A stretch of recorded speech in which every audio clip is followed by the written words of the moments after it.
নমস্কার শ্রোতা বন্ধুগণ, আমি আপনাদের বন্ধু কুশলশীল। শ্রোতা বন্ধুদের তারানাথ তান্ত্রিকের প্রতি শ্রদ্ধা এবং উইকলি অডিয়েন্স বলে বন্ধুদের তারানাথের গল্প শোনার আগ্রহ ও উৎসাহ দেখে একটি তারানাথ তান্ত্রিকের গল্প লেখার চেষ্টা করেছি। ভুল ত্রুটির মার্জনা করবেন। এটি একটি কাল্পনিক গল্প। এই গল্পটি প্রাপ্তবয়স্কদের জন্য। লৌকিক অলৌকিক কোনো রকমভাবেই তন্ত্রমন্ত্র, ভূত পিশাচ কোনো রকম কুসংস্কারকে প্রমোট করে না। বাস্তবের সঙ্গে মিল থেকে থাকলে পুরোটাই অনিচ্ছাকৃত ও কাকতালীয়।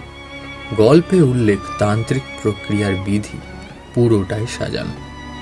আশা করছি শ্রোতা বন্ধুগণ শুধুমাত্র গল্প শোনার আনন্দে গল্পটি উপভোগ করবেন। তার আগে যারা চ্যানেলে নতুন এবং যারা তারানাথ তান্ত্রিকের গল্প শুনতে আগ্রহী, আগামী আরও গল্প শুনতে হলে চ্যানেলটিকে সাবস্ক্রাইব করতে ভুলবেন না। শেয়ার করবেন, লাইক করবেন এবং কমেন্টস করে অবশ্যই জানাবেন গল্পটি কেমন লেগেছে। ডিসক্রিপশন বক্সে তারানাথ তান্ত্রিকের আরও গল্পের লিঙ্ক দেওয়া রয়েছে, আপনারা সেগুলো গিয়ে শুনতে পারেন। তাহলে আর দেরি না করে গল্প শুরু করা যাক। শুনতে থাকুন আজকের গল্প। Cigarette smoking is injurious to health. ধূমপান স্বাস্থ্যের পক্ষে ক্ষতিকর।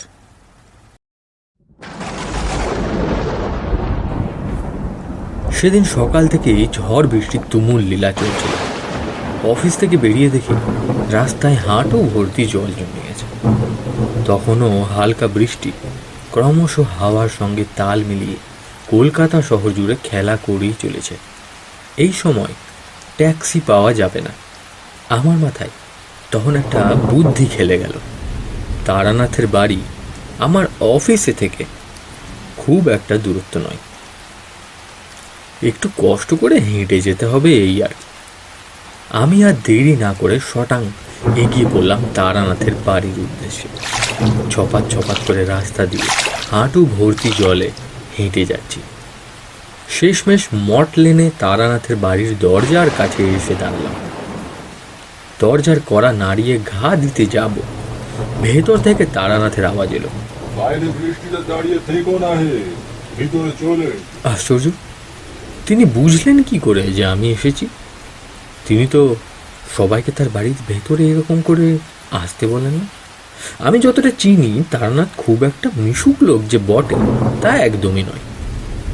সত্যি এই মানুষটিকে যতই দেখি আশ্চর্য হয়ে যায়। আমি রুমাল থেকে মাথা মুছতে মুছতে ভেতরে ঢুকলাম। তারানাথ বলে উঠল, কি হে, বৃষ্টিতে বাড়ি যাওয়ার উপায় নেই? ট্যাক্সিও পাওনি? আমি আবার অবাক হলাম। আমি বললাম, আপনি কি করে জানলেন যে দরজায় আমি দাঁড়িয়েছিলাম আর ট্যাক্সির কথাটা? তারানাথ হেসে বলল, এই ঝড় বৃষ্টির দিনে শুধু তুমি আর কিশোরী ছাড়া কেই বা আসবে বলো? মানুষ ঝড় বৃষ্টিতে বাড়ি থেকে বের হয়, কিন্তু তোমাদের একদমই উল্টো।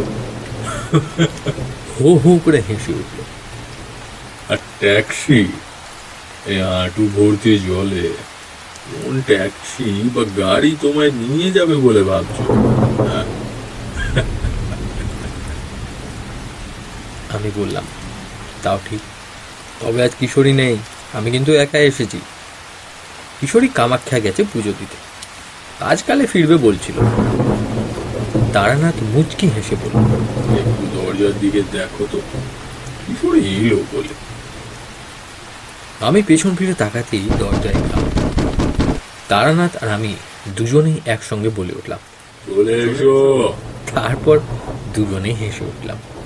আমাদের মুখে হাসি দেখে কিশোরী বলল, এই যা, গল্প মিস করে গেলাম নাকি? তারানাথ বলল, বসো হে বসো, আজকে গল্প বলার ইচ্ছে করছে না বাপু, মন যেন কিছু খাই খাই করছে। কিশোরী বলল, কি বলেন, তাহলে আজ গল্প হবে না বলছেন? এই বৃষ্টির দিনে একটা জমজমাট গল্প শুনবো বলে কাক স্নান হয়ে আপনার কাছে এলাম, আর আজ কোনো গল্পই হবে না? তারানাথ কিশোরীর দুঃখ দুঃখ মুখ দেখে বলল, দাঁড়াও, একটু বসো, আমি আসছি। এই বলে তিনি ভেতরে ঢুকে গেলেন। আমি আর কিশোরী উঠে বাইরের বারান্দা মতন জায়গাটায় গিয়ে দাঁড়ালাম আর একটা সিগারেট ধরিয়ে কটা সুখ টান দিচ্ছিলাম আর কিশোরীর কাছ থেকে তার কামাখ্যা দর্শনের অভিজ্ঞতাটা একটু জেনে নিচ্ছিলাম। তা করতে ভেতর থেকে তারানাথের গলা খাকানির শব্দ পেতেই বুঝলাম তিনি ঘরে আসছেন। ঝটপট সিগারেট ফেলে ভেতরে এসে বসলাম। তারানাথ মাঝে মধ্যেই এরকম একাতিত্ব সময় দিয়ে থাকে, কারণ তিনি জানেন যে আমরা তিনার সামনে ধূমপান একদমই করি না। তিনি উঠে যেতেই যে আমরা বাইরে গিয়ে ধূমপান করে আবার চুপ করে ঘরে এসে বসে পড়ি সেটা তিনি দিব্যি জানেন। তারানাথ ভেতর থেকে যখন এলেন দেখলাম তিনার হাতে থালা এবং সেটা গরম গরম ডিম ভাজা। বললেন, এই না, গরম গরম ডিম ভাজা, এটা খেয়ে একটু পেটটা ঠান্ডা করা যাক। চারি নেই এখন আমাকে এক হাতে সব কাজ করতে। মেয়েটির বিয়ে দেওয়ার পর থেকে বড় একা একা লাগে জানো, ফাঁকা হয়ে গেছে ঘরখানা। আমি সেই তারানাথ যে একাকিত্বে কত সময় কাটিয়ে দিয়েছি রনে বনে জঙ্গলে, একভাবে বাড়িতে পড়ে থাকিনি। আর আজ দেখো আমি পুরোটাই আলাদা। সারাদিনে দুটো খরিদ্দারের আশায় বসে থাকি বাড়িতে। কতদিন না জানি হয়ে গেল বাড়ি থেকে বেরোয় না, বাইরেও তেমন কোথাও যায় না, শুধু সারাদিন বাড়িতে পড়ে থাকি। বাজারটুকু যাই এই আর কি, চাল ডাল আনি, দুবেলা দুটো ফুটিয়ে খাই। আর মাঝে মধ্যে লোকজন হাত দেখতে এলে বা তাবিজ করতে এলে তাদের সঙ্গে টুকিটাকি একটু কথা বলা হয়ে যায়। আর এই যে তোমরা এসে বসো, তোমাদের সাথে কথা বলে বড় ভালো লাগে আমার। এই তো চলছে আমার রোজকার দিন চর্চা। আমরা চুপ করে ডিম ভাজা খেয়ে বাইরে বৃষ্টির জলে হাত ধুয়ে ফের এসে বসলাম। তারানাথ তক্তাপোষের পাশে রাখা হুঁকোটা বাড়িয়ে দেখে সেটা আগুন নিভে গেছে। তারপর তিনি কিশোরীর দিকে হাত বাড়িয়ে বললেন, কি হে, তোমার পকেটে যে পাশিং শোয়ের প্যাকেটটা রয়েছে, যেটা আমায় দেবে বলে সামনের গুমটিটা থেকে কিনলে, দাও দেখি। কিশোরী আশ্চর্য হয়ে বলল, কি আশ্চর্য, আপনি জানলেন কি করে? আমি মুচকি হেসে বললাম, দাও এবার বার করো, এই ধাঁধা আমিও বুঝছি না বাবু। তিনার সামনে পাশিং শোয়ের প্যাকেটটা বাড়িয়ে দিতে সেটি থেকে একটা সিগারেট বার করে সেটা ধরিয়ে কটা সুখ টান দিয়ে তারানাথ বলল, তুমি তো কামাখ্যা গেছিলে তাই না? জানো কি কামাখ্যায় কত সাধু তন্ত্র সাধনা শিখতে যায়? কতই না জানি সাধক ওখানে আছে যারা একেবারে সিদ্ধ পুরুষ, অনেক সিদ্ধি লাভ করে ওখানে এখনো পড়ে আছে। খুবই জাগ্রত জায়গা। সেখানে বহু তান্ত্রিক আজও আছে যারা মন্ত্রের জোরে মানুষকে পাথর করে দিতে পারে এবং বহু মানুষকে দেখে একেবারে তার ভূত ভবিষ্যৎ বলে দিতে পারে। এই বলে তিনি চুপ করে গেলেন। আমি বললাম, আপনি তো বহু সাধকের সাথে মিশেছেন, আপনি কি কখনো সত্যিকারের সাধু দেখেছেন? দেখো বাবু, সাধক বা তান্ত্রিক আজকের দিনে যে শুধু ভণ্ডামি করে সেটা তো জানোই। তবে সব সাধক যে ভণ্ড সেটাও আবার বলবো না। আগেও বলেছি, ধনী জ্বালানো সাধকের মধ্যে 99% জন ব্যবসাদার। ধর্ম জিনিসটা এদের কাছে বেচা কেনার বস্তু মাত্র।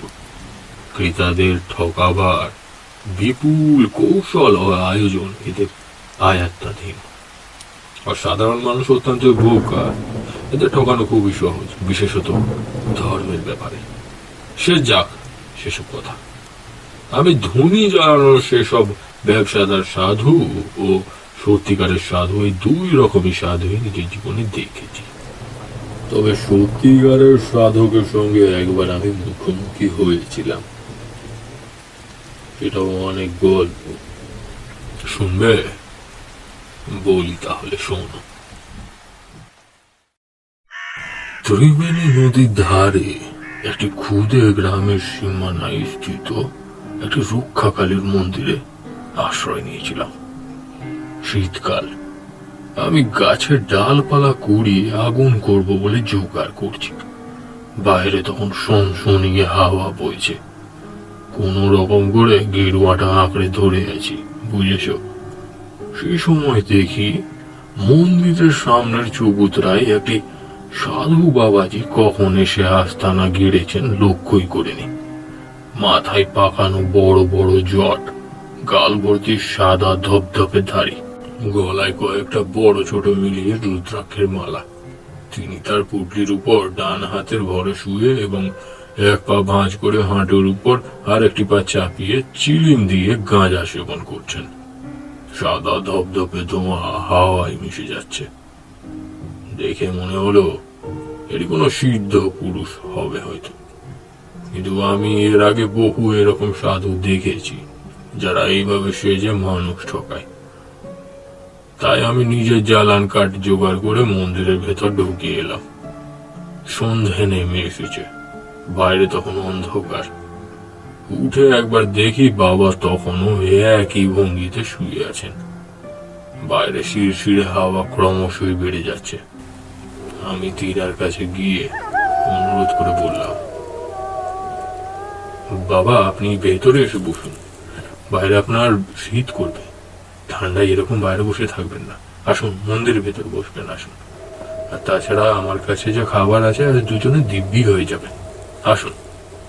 তিনি একবার আমার দিকে চেয়ে দেখলেন, তারপর তিনি বললেন, গত 6 দিন থেকে এখানে আছো, বাড়ি যাচ্ছিস না কেন বেটা? আশ্চর্য হয়ে ফেল ফেল করে তিনার দিকে চেয়ে রইলাম। বললাম, আপনি জানলেন কি করে? আপনি তো আজই এখানে এসেছেন। বাবা চুপ করে রইলেন। আমি তিনাকে ভেতরে আসতে আবার নিমন্ত্রণ করি।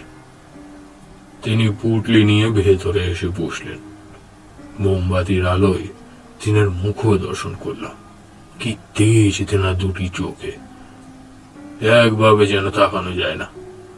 আমি আমার পুটলি থেকে কিছু ফল আর লুচি বের করে তিনার হাতে দিলাম। তিনি সেটা হাতে নিয়ে প্রণাম করে মুখে তুললেন। অনেকক্ষণ চুপ করে বসে থাকার পর তিনি হঠাৎ আমায় বললেন, আগামী পূর্ণিমায় বাড়ি ফিরে যেও। আমি জানি যদিও তুই বাড়িতে থাকবি না, আবার বেরিয়ে যাবি, সে না হয় যাবি, কিন্তু পূর্ণিমায় বাড়ি ফিরে যাস। আমি সব শুনলাম, কিন্তু চুপ করে রইলাম। তারপর আমি তিনাকে জিজ্ঞেস করলাম, আপনি এখানে কিছুদিন থাকছেন তাহলে? ভালোই হলো, আমিও একা, আমার একটা সঙ্গী হবে। বাবাজি কিছু না বলে শুয়ে পড়লেন। সে রাত্রে কেন জানি না আমার ঘুম হলো না। মাথার মধ্যে একটা কথা বারবার হাতুড়ির বাড়ির মতো পিটিয়ে যাচ্ছে, বাবাজি আমাকে বাড়ি ফিরে যেতে কইছেন কেন? আশ্চর্য।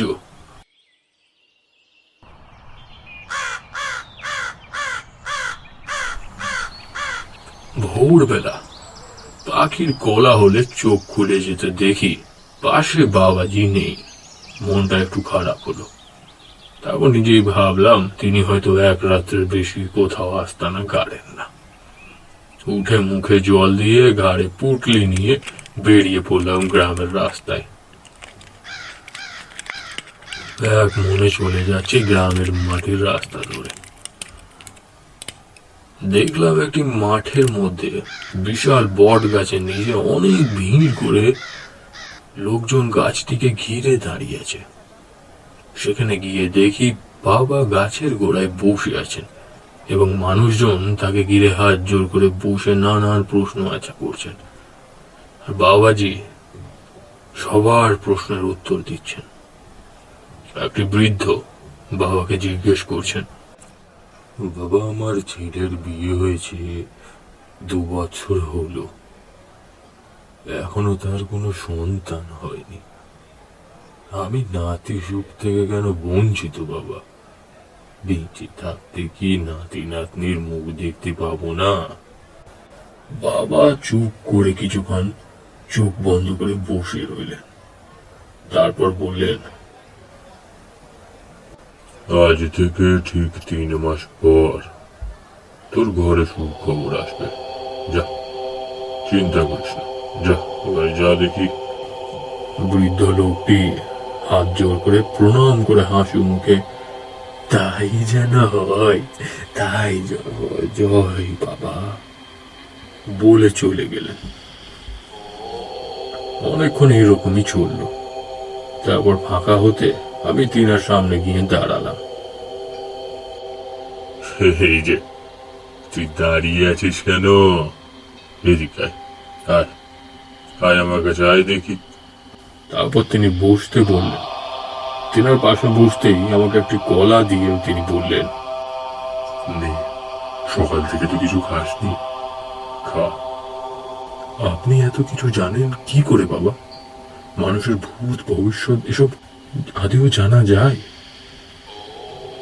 ওই ছোকরা, এটা জানতে চাস না, এটা আমি তোরে বলতে পারবো না। আমি আবার বাবার কাছে জানার চেষ্টা করলাম। তিনি একটু রেগে বললেন, এসব জানার এখন উপযুক্ত বয়স তোর হয়নি। তাছাড়া আমি যা দেখতে পাচ্ছি, তোর মধ্যে ভোগের বাসনা এখনো পুরো মাত্রায় আছে। যা গিয়ে সংসার ধর্ম কর, যা। এসব কেন নিয়ে পড়ে আছিস রে ছোকরা? আমি বাবাজির পায়ের কাছে বসে রইলাম। দুপুর হয়ে গেছিল, মাথার উপর চোরা রোদ। সাধুজি বললেন, স্নানটা আমি সেরে নি, বহুদিন হলো স্নান করিনি রে বেটা। আমি আর সাধুজি উঠে ত্রিবেণী নদীর জলে স্নান করে উঠে আবার মন্দিরে এসে বসলাম। লোকে সাধুজিকে চাল ডাল ইত্যাদি নানা ফলমূল দিয়ে পুটুলি ভরে দিয়েছিল। সাধুজি সেই সব জিনিস বার করে আমার হাতে দিয়ে বললেন, এই নে, এটা ধর, দুটো ভাত ফুটিয়ে দে দেখি, বড্ড খিদে পেয়েছে। আমি ওনার কথা মতো মাটির হাঁড়িতে তাই ফুটিয়ে রাঁধলাম। সেদিন এক বেলার মতো খাওয়া দাওয়া হলো। সন্ধে নেমে রাত হলো, তখন সাধুজি বসে চিলিম থেকে গাঁজা টানছেন। আমার দিকে তারপর সেটি বাড়িয়ে বললেন, এই নে রে ছোকরা, শরীরটা একটু গরম করে নে। আমি প্রসাদ ভেবে তাই গ্রহণ করলাম। কতক্ষণ এরকম বসেছিলাম জানি না। তারপর সাধুজিকে বললাম, আমিও আপনার মতো সাধক হতে চাই বাবা। সাধুজি খেপে বললেন, আহ, তুই তো আচ্ছা না সরবান্দা দেখছি, পাগল করে দিলি একেবারে। বারবার বলছি তো সাধক হওয়ার এখন সময় হয়নি। আর তাছাড়া আমি যে সাধনা করেছি সেটা সাধারণ সাধনা নয়, সেটা একটি তান্ত্রিক সাধনা। কি সাধনা বাবা? এটা বলা বারণ, কিন্তু তুই যে নাছোড় বান্দা সেটা আমি বুঝতে পারছি। তুই না জেনে ছাড়বি, কিন্তু কথা দে, আমি যে সাধনার কথা তোকে বলবো সেই সাধনা তুই করার চেষ্টা করবি না। এই সাধনা করলে সংসার ধর্ম পালন করতে পারবি না রে খেপা। যেই তোর কাছে আসবে তাকে শেষ করে দেবে সে। আমি ভাবলাম, কি এমন সাধনা যেটা আমাকে করতে বারণ করছে সাধুজি? পরে যা শুনলাম সেটা শুনে বুঝলাম এই সাধনা যে কেউ করতে পারবে না, চাইলেও না।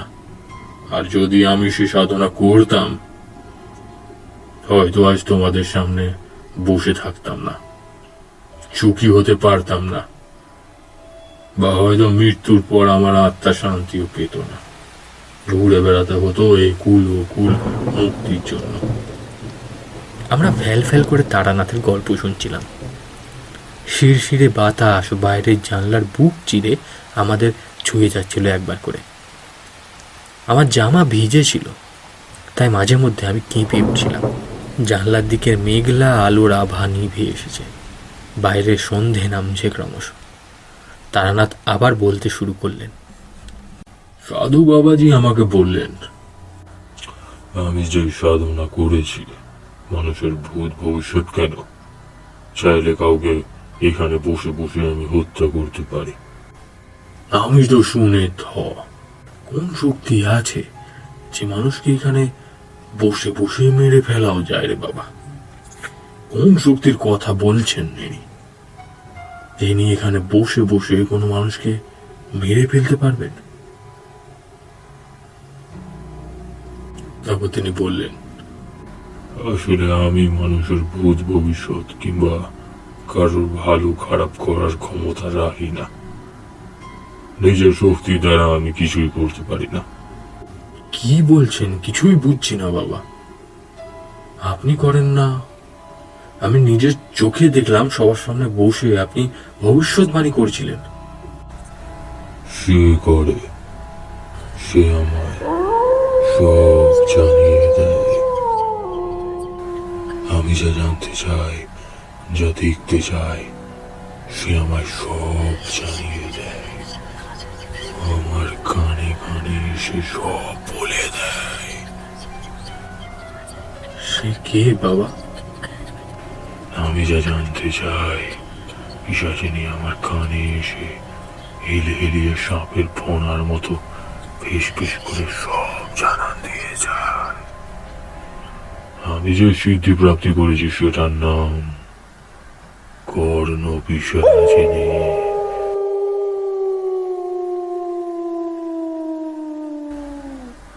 এই সিদ্ধি প্রাপ্তি করাটার জন্যেই সেই পিশাচিনী আমার আয়ত্তধীনে।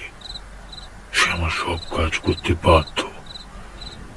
কিন্তু জানো তো, সত্যি বলতে আমি জানি যে এটা একটা বিষাক্ত সাপের ফন্দি, যেটা সারা জীবন আমাকে গলায় নিয়ে ঘুরে যেতে হবে। বড় ভয়ঙ্কর এই পিশাচিনী। এই বিধি অর্জন করা যতটা কঠিন, তার থেকেও বড় কঠিনের থেকে মুক্তি পাওয়া। আবেশের বশে আমি এই তান্ত্রিক সাধনাটি করেছিলাম বটে, কিন্তু বুঝিনি একটা বিষাক্ত সাপ নিয়ে খেলা করতে যাচ্ছি। কখন সেটি ছবল খাবো নিজেই জানি না। আমরা অবাক হয়ে তারানাথের কথা শুনছিলাম। কিশোরী বলে উঠল, আশ্চর্য, একটা পিশাচিনী এসে কানে কানে বলে দেবে আর সেটা যে ঠিক হবে সেটা বাবাজি বিশ্বাস করলেন কি করে? পিশাচের আবার সাধনাও হয় নাকি? তারানাথ বললেন, সাধনা এক রকমের হয় না, এটা তোমাদের জানার কথাও না। কর্ণ পিশাচী সাধনা কোনো সাধারণ মানুষের ক্ষেত্রে করা অসম্ভব। হালকা রাশির মানুষের প্রাণও যেতে পারে। কোনো পিশাচিকে বশ করে নিজের আয়ত্তে রেখে তার থেকে কাজ আদায় করা চারটি কথা নয় হে। এটা বড় ভয়ঙ্কর কাজ। এর পরিণাম মৃত্যু ডেকে আনতে পারে। একটি ভুল আর তুমি শেষ। এই পিশাচিনী কিন্তু অন্য পিশাচদের মতো একদমই নয়। এদের ক্ষমতা আদি শক্তির নিম্ন শ্রেণীর একটি ভয়ঙ্কর রূপ। সে ব্যাপারে পরে বুঝিয়ে বলবো তোমাদের। তারপর বাবাজিকে আমি জিজ্ঞেস করলাম, সাধারণ পথ থাকতে আপনি এই পথটি বেছে নিলেন কেন? বাবাজি বললেন, তখন আমার বয়স তোমার মতো ছিল বেটা। আমি অন্য আদি শক্তির সাধনা না করে এই নিম্ন শ্রেণীর দেবী পূজা করেছিলাম। সেটার একটা কারণ আছে। শোনো বলি, আমার জন্ম হয়েছিল ডুমরি নদীর তীরে স্থিত রাজবল্লভপুর নামে একটি গ্রামের এক ব্রাহ্মণ পরিবারে। আমাদের সংযুক্ত পরিবার ছিল। ছোট থেকে আদর যত্নে মানুষ হয়েছি বেটা। ওই গ্রামেই বাল্যকাল থেকে নিয়ে কৈশোর অবস্থা পার করেছি। যে ঘটনাটা বলছি তখন আমার বয়স 21 বছর মাত্র। সেই গ্রামে মোড়লের একটি মেয়ে ছিল, মালতী। ছোট থেকে বন্ধুত্ব থেকে কখন দুজনে ভালোবাসার এক মিহিন সুতোয় জড়িয়ে গেছিলাম, দুজনেই টের পাইনি। তার হাসি, তার তাকানো আমাকে মুগ্ধ করে দিত। ধীরে ধীরে আমরা আমাদের বাড়িতে ব্যাপারটা জানাই। সবাই অনেক মুশকিলে কিন্তু মেনে নিয়েছিল, কারণ মেয়েটি ব্রাহ্মণ ছিল না। সে যাই হোক, মালতী ছিল অতি সুন্দর, পরমা সুন্দর। গোটা গ্রামে সত্যি বলতে কি ওর মতো সুন্দরী আর একটাও ছিল না। আমাদের বিয়ের দিন ঠিক হলো আগামী গুরু পূর্ণিমা। যেদিন আমাদের বিয়ে, সেদিন পুরো গ্রাম একত্রিত হয়েছিল আমাদের বিয়েতে। শঙ্খ উলুতে সে সময় ভরে গেছিল বিয়ে বাড়ি। কি সুন্দর দেখাচ্ছিল মালতীকে, লাল বেনারসি, গা ভর্তি গয়না। আজও সেই দৃশ্য আমার চোখের সামনে ভাসে। তারপর বাবাজি চুপ করে গেলেন। আমি জিজ্ঞেস করলাম, তারপর? তারপর তারপর সে আনন্দ বেশিক্ষণ ছিল না বেটা। কোথা থেকে একদল ডাকাত এসে ঢুকে পড়ে সেখানে। আনন্দের হই হুল্লোড় চিৎকারে পরিণত হয়ে যেতে সময় লাগেনি। এক এক করে সবার গয়না ছিনিয়ে নেয় সেই ডাকাতগুলো, তুলে নিয়ে যায় কোটি কুমারী মেয়েকে। তাদের মধ্যে একজন ছিল আমার মালতী। তাদের বাধা দিতে গিয়ে গ্রামের অনেকে প্রাণ হারিয়েছে।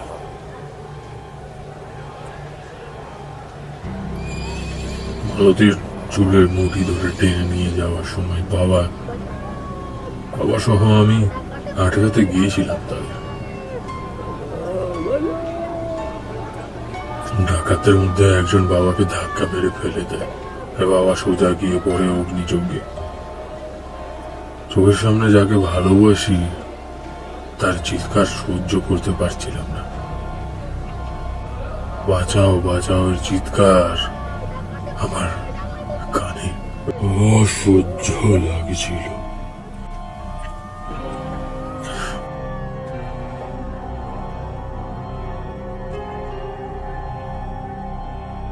পরের দিন সকালে নদীর ধারে মালতীর দেহ পেয়েছিলাম। পশুর মতো ছিঁড়ে খেয়েছিল তারা আমার ফুলের মতো মালতীকে। এক রাতে আমি আমার বাবা ও আমার প্রিয়তমা দুজনাকেই হারিয়েছিলাম। তখন থেকে আমার ভেতরে প্রতিশোধের আগুন দাও দাও করে জ্বলতে লাগে। সেই সময়, সেই দিনই আমি তাদের দুজনের দেহ ছুঁয়ে প্রতীক্ষা করেছিলাম, সে ডাকাতদের এক একজনকে শেষ করব।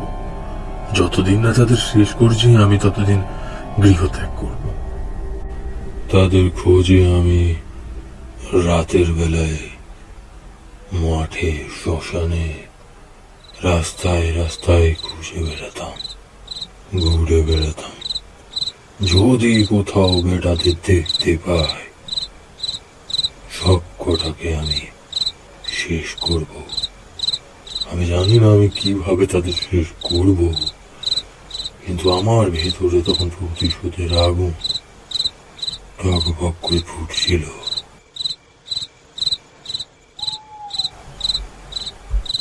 এক রাতে ঘুরতে ঘুরতে শ্মশানের দিকে গিয়েছি। সেখানে একটা পুকুর পাড়ে ধাপি মতন বাঁধানো, সেখানে বসে আছি, ক্ষুধার পেট জ্বলে যাচ্ছে। সেখানে দেখি একটি তান্ত্রিক গোছের লোক দূরে মোমবাতি না প্রদীপের আলো কি একটা করছে। সামনে গিয়ে দেখি তিনি একটি মরার খুলিতে সিঁদুর মাখিয়ে কি একটা মন্ত্র পড়ছেন। তিনার কাছে গিয়ে আমি বসলাম। তিনি বললেন, ছোকরা, পারলি কি মারতে তাদের? আমি বোবা হয়ে মাথা নামিয়ে বসেছিলাম। তিনার সঙ্গে কথা বলে আমি জানলাম তিনি তান্ত্রিক হরহরি। তিনি বললেন তিনি কর্ণ পিশাচিনীর সিদ্ধি প্রাপ্তি করেছেন। আমি হাত জোর করে তিনার সামনে বসে সে ডাকাতদের মৃত্যুর ভিক্ষে চাইলাম। তিনি হাসলেন। আমি আবার জিজ্ঞেস করলাম যে কি করব, কি করে কাদের শেষ করব, পথ দেখান বাবা। সে তান্ত্রিক হাসলো আর বলল, তোর লড়াই তোকে লড়তে হবে রে, হ্যাঁ তোকেই লড়তে হবে। আমি শুধু তাদের চেহারা তোকে দেখিয়ে দিতে পারি মাত্র। আমি তাই রাজি হলাম। তারপর তিনি একটি হাত মরার খুলিটিতে রেখে চোখ বন্ধ মন্ত্র বিড়বিড় করতে লাগলেন আর তেনার ডান হাতটি আমার মাথায় রাখলেন। বিশ্বাস করো, একের পর এক করে আমি সেদিন রাত্রে সব কটা ডাকাতের মুখ আমার চোখের পর্দায় ছবির মতো স্পষ্ট হয়ে ফুটেছিল। আমি হাত জোর করে তন্ত্র সাধনা শিখব বলে তার পায়ে লুটিয়ে পড়লাম। তিনি বললেন, আমার শিষ্য খোঁজার সময় হয়েছে, সেটা ঠিক।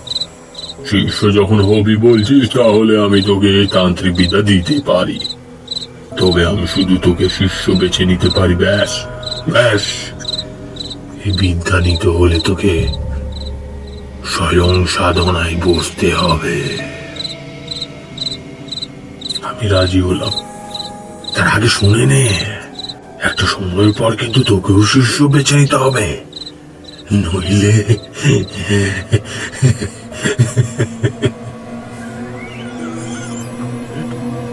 নইলে নইলে কি বাবা? নইলে মৃত্যুর পর সে পিশাচিনী তোর দেহ ত্যাগ করবে না। তুই মৃত্যু শয্যা নিবি, কিন্তু তোর দেহ ধরে রাখবে রে, তোর দেহ ধরে রাখবে। তোর আত্মা মুক্তি হবে না রে ছুঁচো। মৃত্যু শয্যায় যাওয়ার আগে পিশাচিনী যদি ত্যাগ করতে না পারিস, চিতায় দেহ দিল, সে দেহ কিন্তু চিতায় পড়বে না।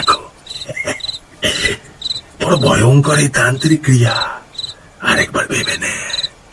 করবি, হবি আমার শিষ্য। আমি তিনার সব কথাই মেনে নিলাম। সেদিন ছিল কৃষ্ণপক্ষের ত্রিদশীর রাত, যেদিন আমি সিদ্ধি লাভ করছিলাম। জঙ্গলের মধ্যে একটা নির্জন কুটিরে জপ করছিলাম। একাই সাধনা করতে হবে, সেখানে আমি ছাড়া আর কারুর থাকা বারণ ছিল। তাই তান্ত্রিক আমাকে সব বুঝিয়ে দিয়ে চলে গিয়েছিলেন। আমি একাই সাধনার জন্য প্রস্তুতি নিয়েছিলাম। অন্য পিশাচিনী বামাচার ক্রিয়া দ্বারা করতে চেয়েছিলাম। তান্ত্রিকের কাছে আমি জেনেছিলাম যে এতে কর্ণ পিশাচিনী তাড়াতাড়ি সিদ্ধি হয়ে যায়, শুধু 3 দিনে। আমার হাতে তো আর সময় ছিল না, তাই এই প্রক্রিয়াটাই আমি বেছে নিয়েছিলাম। এই বিধিতে পিশাচিনীকে সন্তুষ্ট করার পথ অন্যরকম। সাধনায় বসার 10 দিন আগে থেকে স্নান করা নিষেধ। যে বস্ত্র পরে আছো সেই বস্ত্র খোলা যাবে না।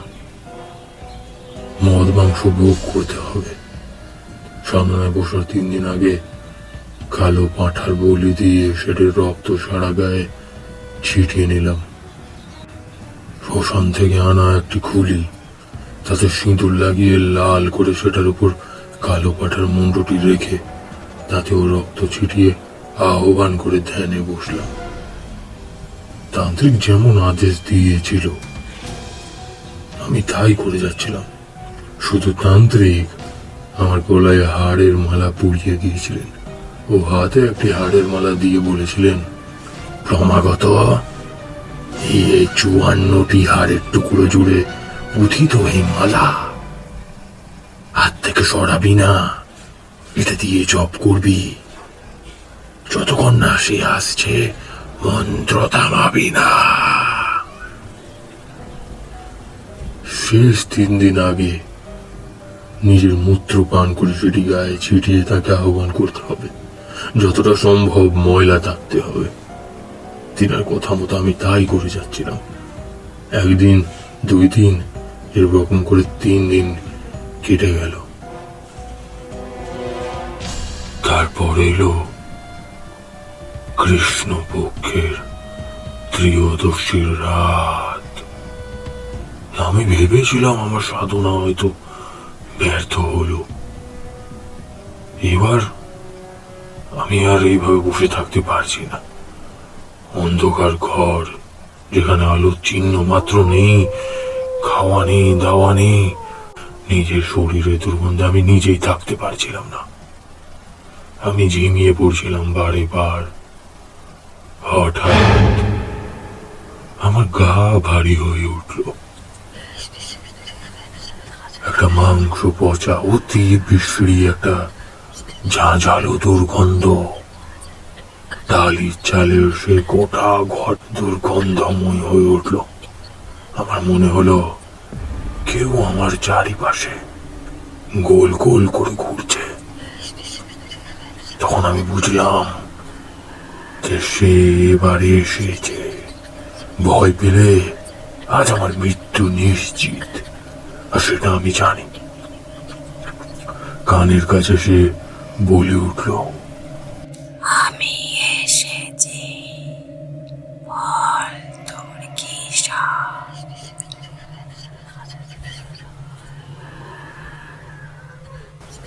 যে কাজটির জন্য যে সাধনায় বসেছিলাম, শেষমেশ সেটি পূর্ণ হলো।